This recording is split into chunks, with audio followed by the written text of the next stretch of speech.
Hello, everyone. Thank you very much for watching today. So, day three of the power of habit and the things that we do and why we do them. So, again, I'm going through this book each day, and there's lots of great information here today. Today, I'm going to talk about this was so interesting, and I'm going to compare this chapter to other habit books.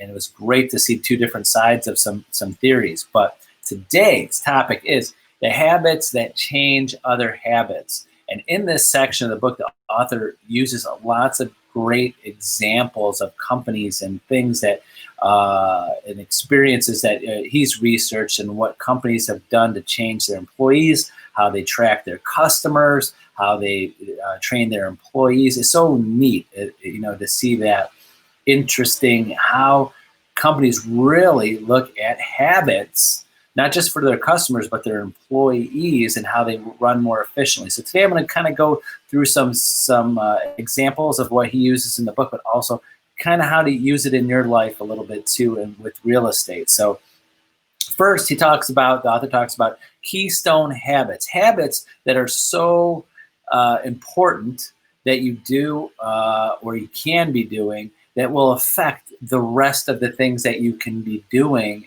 in fact, your other habits and the rest of your life.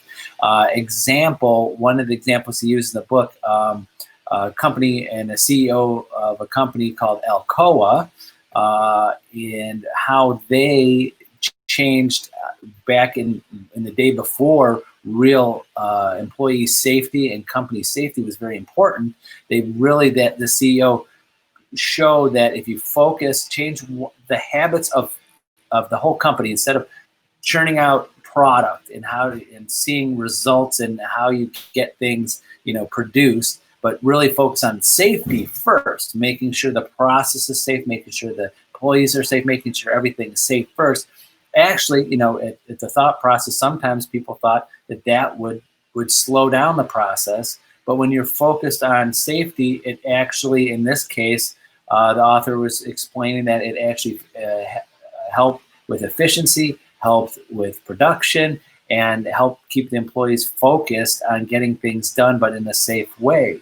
So I kind of look at that and showed how that you can do that too with your day-to-day business if you're focusing on certain things. So the next example he uses, and then I'll kind of go into the real estate part of things, is that example, if people really focus on exercise, like if you want to exercise and you start putting in a habit of exercising, sometimes your other habits change to help with that habit. Example, people that show that exercise more usually eat better, drink less, don't smoke as much. So it's kind of that habit of exercising could affect you eating better, could affect how you don't smoke as much if you smoke, or don't drink as much because you want to be more of a healthy lifestyle.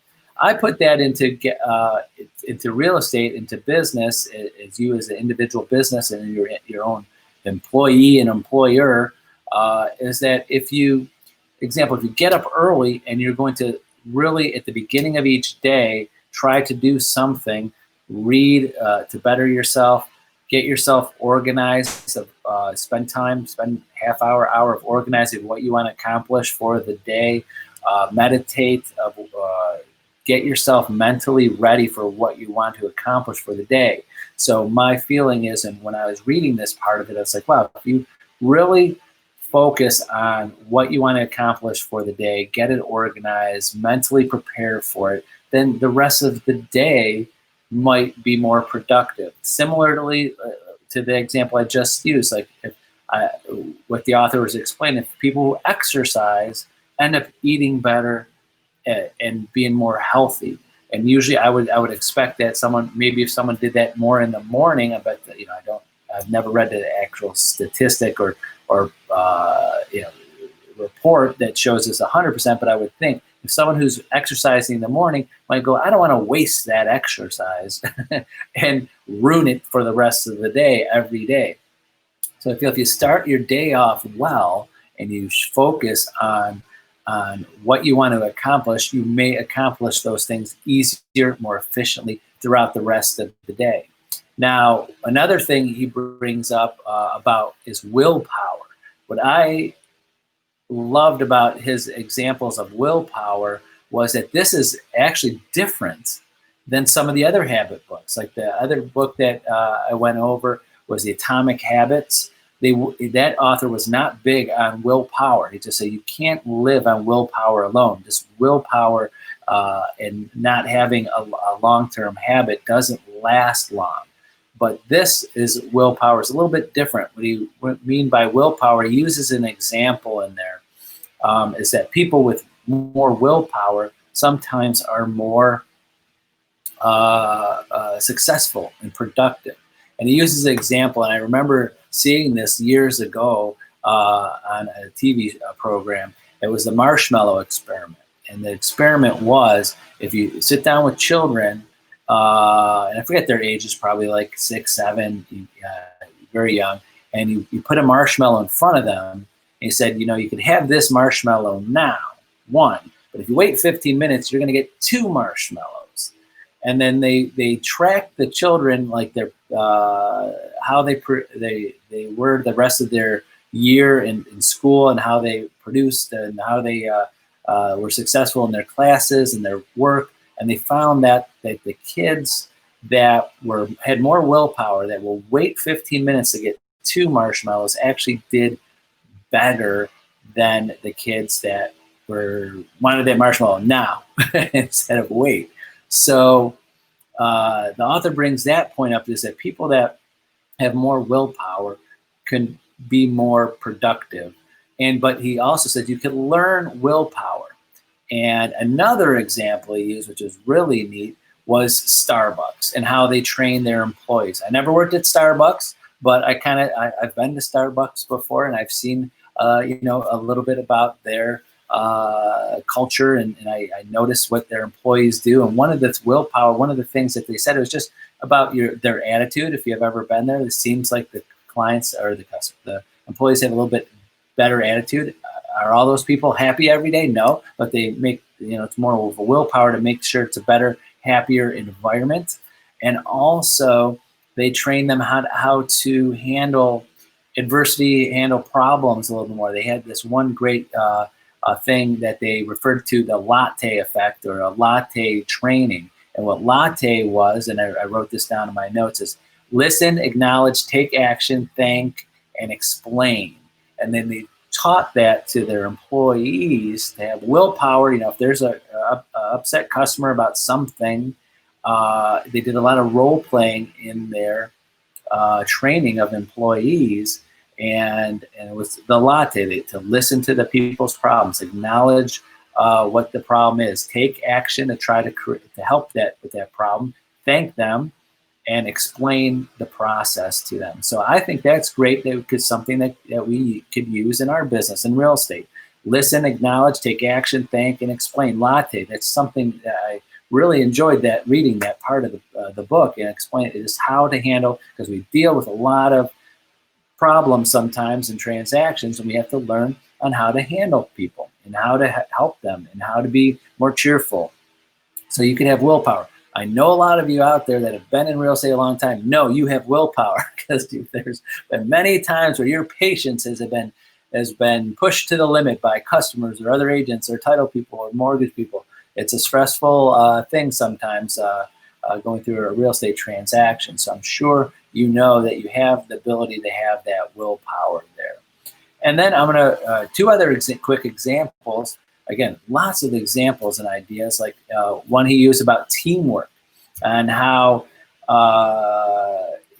one hospital, Rhode Island Hospital, the nurses in the OR used to avoid problems in the OR. We're not thinking there's going to be problems in communication in the OR, but imagine there's all different kinds, didn't think about this, and there's all different kinds of surgeons and doctors that are in and out there, and maybe there's a team of nurses, and how they communicate with the surgeons, sometimes they don't get together and talk about and have like a little team meeting. So the nurses at the Rhode Island Hospital, in the example, came up with color coding doctors in an area where they knew how to communicate with that doctor, so that the nurses got together and understood how to communicate, and they were all on the same page when a new surgeon came in, or a different surgeon, different throughout the day or different days. They knew how to communicate with that people. How I put that into real estate is it might be a good idea to communicate with your team of people. There is a team. If you want to refer to it as a team, when you have a real estate transaction, there's a lot of other people involved in the transaction, and sometimes we don't talk as much as we ought. You as a real estate agent, the mortgage person, the title person, the escrow officer, the inspector, the other agent. There's people that are in there. Maybe you, as for your client, maybe their best interest, you could communicate with the people that are going to be communicating with them and explain to them if you feel you have a way of doing things more efficiently for them. Like example, they like to be texted. They don't like to be called. They won't pick up the phone, or they're busy. They work certain hours. Have you ever called the lender of your buyer or your title person or the inspector, anybody, to let them know something, how they can do their job more efficiently to make it easier for your client to communicate with them? Imagine that. So how many times have transactions gone sideways because someone in that circle didn't communicate correctly or the way that your client wanted to? But you, as the maestro, the advisor, the person that's putting this all together during the transaction, could make sure that happens. How wouldn't that bring the customer the happiness or the satisfaction of your client better, and they didn't even realize that you did it, or you could tell them that you're doing it, or even the other person might be thank you. I've been leaving messages. I so many times, not to get off tangent, people communicate with email. What I've been trying to train agents and remembering is that sometimes people, buyers and sellers, are not, their jobs, their life doesn't revolve around email. I've had so many transactions get tied up because the title person or mortgage person or even the agents are emailing things to the buyer or seller and waiting for a response without a call, without a text. Again, sorry to get off tangent here, but this is part of the things that I was learning, I was thinking about when learning these examples. And then the last thing today is very important. I think this example is so neat and kind of scary, but will help you with your business and thinking, is watching the habits and predicting the habits of your clients. And the author used an example from Target. Target, well, you're using your charge or however they track what you as a Target customer are spending, and they know who you are, probably a Target charge.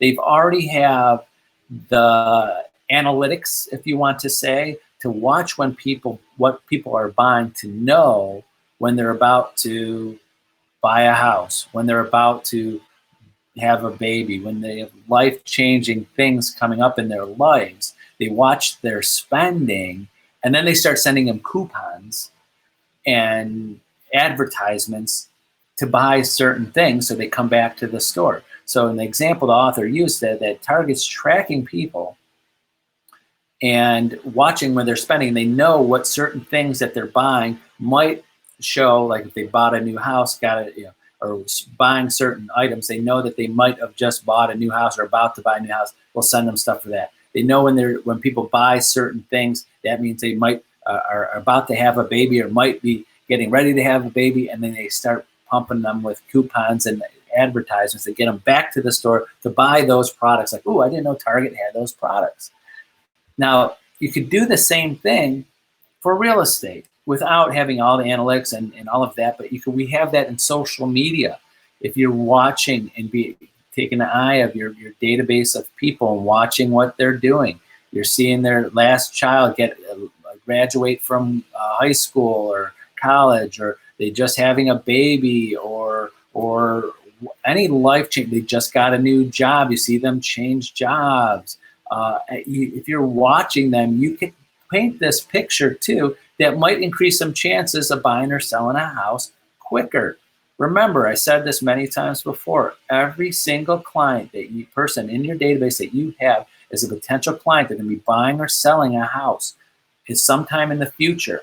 If you could predict when or increase the chances or possibility of them buying sooner, and you start calling them or reaching out to them more and being in front of them more, can increase your chances of you being the agent that they pick and you ready at the right place at the right time.